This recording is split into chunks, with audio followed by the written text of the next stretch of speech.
Percy and Duck like working at the harbour by the sea.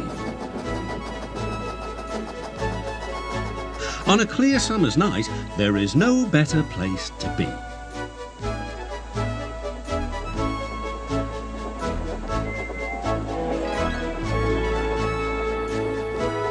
The big ships bring passengers. Cargo ships carry machinery and other things.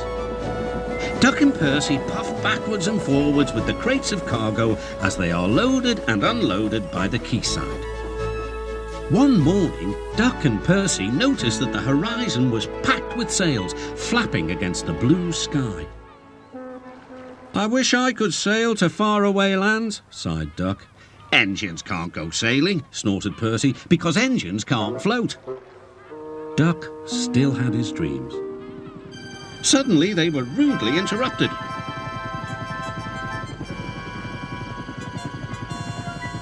"Wakey, wakey," hovered Harold. "I'm looking at the boats," replied Duck.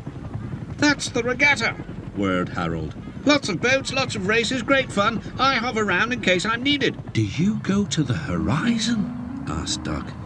"Yes, and beyond." "I didn't know there was a beyond," whispered Percy. "Do you go to other places at sea?" continued Duck. "Certainly. I can land on ships, you know, anywhere, anytime. Goodbye." Duck sighed.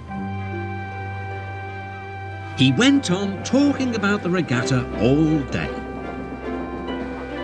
Percy lost patience. "Well, Duck, I'd rather have my wheels on solid ground. Our rails can take us to all the places we could ever wish to see." "That's an emergency," called Duck's driver. "I'll check with the harbour master."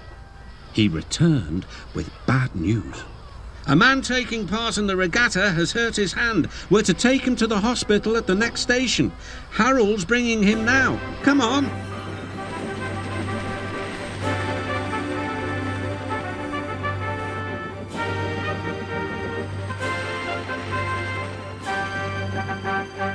"Good to see you again, Duck," whirred Harold as he landed carefully on the platform. The man was gently helped to safety. "My job is to stay at sea in case of other emergencies. Otherwise, I would take this gentleman to hospital myself. Must fly. Goodbye."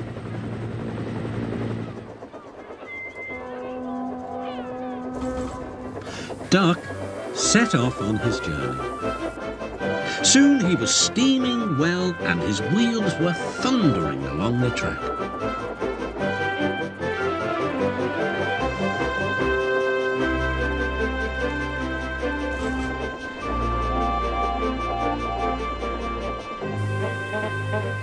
When they reached the station, the man thanked everyone and Bertie got ready to take him to hospital. "You look splendid flying along the line, Duck," glowed Bertie. "No wonder they call you Great Western." Percy's right, Duck thought to himself. Engines are happiest when their wheels are firmly on the rails. That night, Percy and Duck stayed a little longer at the quay. The air was warm and the sea calm. "There's a shooting star," said Duck. "Don't be daft," laughed Percy. "It's Harold. Look, he's hovering overhead." Something fluttered down towards Duck. His driver caught it. "It's a flag from the regatta. Harold's giving it to you as a present, Duck." "That was kind of Harold," whispered Duck. "He may have whirly arms instead of wheels, but he seems to understand just what an engine needs." Duck still wonders about the lands beyond the horizon, but he enjoys being with friends most of all, and I think he knows that sometimes the best travels are those we can only dream about. Don't you?